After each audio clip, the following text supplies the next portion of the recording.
Bolcom pour avoir une bonne communication. Bolcom, bienvenue chez vous. asalaamaaleykum maa ngi tudd Mamadou Kassé ñu gën ma xam ci Lilmo di membre ci association départementale des cultures urbaines de Mbacké. Lilmo association départementale des cultures urbaines de Mbacké.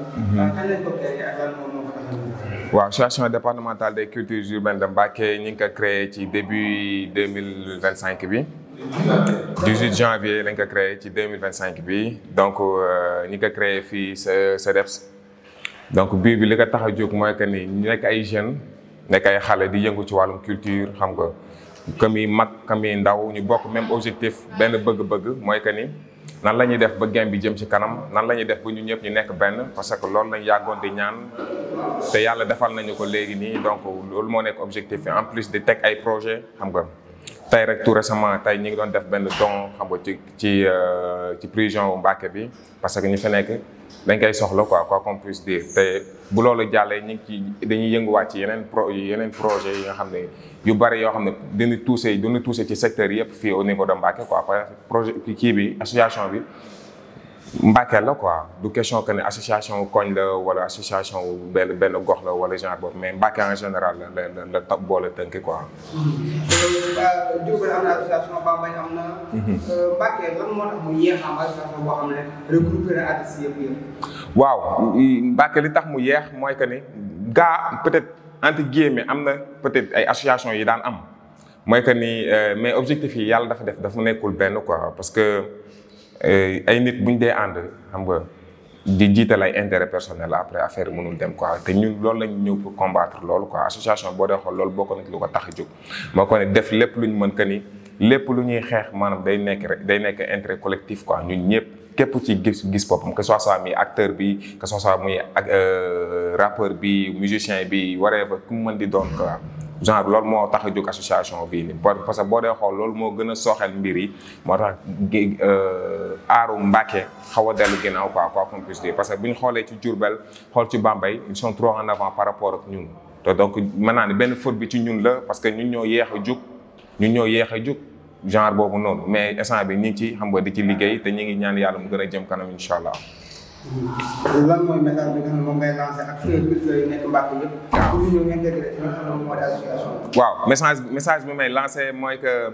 ñi ngi woo waa Mbacké yëpp ñi ñëw bokk ci association bi xeebul xale xeebul mag xeebul ndaw xeebul diggu doom quoi xeebul jigéen xeebul góor que ni képp ku nga xam ne peut-être am nga peut-être yenn bonne volonté yi xam nga ñëw intégré ci parce que dañ koy soxla xam nga ndax mbooloo mooy doole ñun ñii di question ñun ñoo ko teg. peut-être ñun ñoo am initiative bi mais du suñu association quoi association waa Mbacké la donc képp ko dëkk Mbacké xam nga am nga ci wàllu quoi. asalaamaaleykum man la Amadou Ba nekk vice-président du mouvement départemental des cultures urbaines de Mbacké. Amadou comme ni ko waxee léegi jërëjëf ngeen projet bi deful 2 mois ngeen def benn pro bu am solo. idée bi bu ngeen def don bi ñu ko prison bi fan la jógee ak lan moo tax ngeen def. waaw idée bi juste que dafa coïncider ak mois bi nga xamante ni mois de partage la quoi ñu xalaat pourquoi pas ñu créer benn social boo xamante ni dañ koy yóbbu au niveau de la MAC pour partager ak ñoom parce que ñun idée bi mooy xalaat que ne ñoom it ci lañ bokk te amuñu ku leen ko defal donc loolu moom moo tax ñu xalaat idée boobu noonu teg ko pour une première mu nekk acte boo xamante ni acte social la ñu def ko au nom de l'association.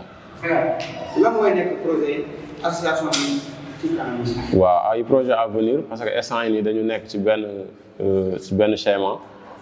mooy jotaguñu suñu récépissé bientôt buñ ko jotee am nañ benn emploi du temps donc buñ jotee suñu emploi du temps bi rek dinañ commencer dérouler suñu ay activités incha allah activités yi nag bokk na ci ay comme def ay spectacle ay son et lumière bokk na aussi ci production artistes yi vu que ne association bi ñu ci ëpp ay artistes lañ.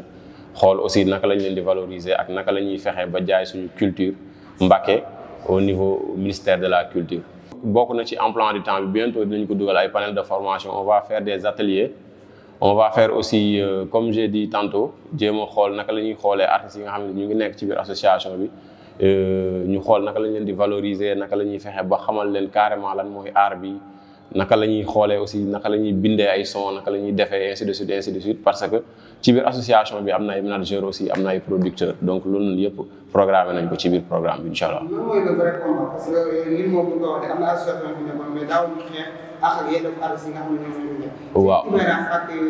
association yi fi amoon lan. waaw suñu différence ak yeneen association yi man mën naa ne sax amul différence parce que fii musul am association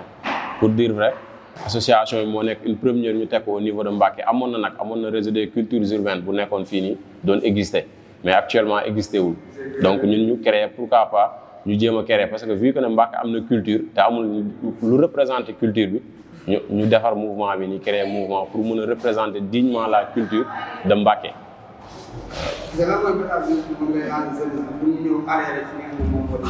waaw message bi may lancé mooy que ne association moom c'est ouvert pour tout le monde comme ni ñu koy waxee rek association la boo xamante ni dafa englobé lépp loo xamante ni culture la képp koo xamante ni yaa ngi dëkk Mbacké di def culture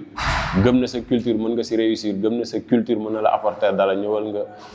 bokk ci association bi nii parce que objectif boobu noonu rek la ñu am comme li ñuy wax chaque fois association benn objectif la am fexe ba ñu reconnaître culture Mbacké ci Sénégal quoi ñun suñu objectif loolu la quoi donc képp koo xamante ni bëgg nga egg foofu noonu rek mën nga ñëw approché wu ci association bi. Merci beaucoup. waaw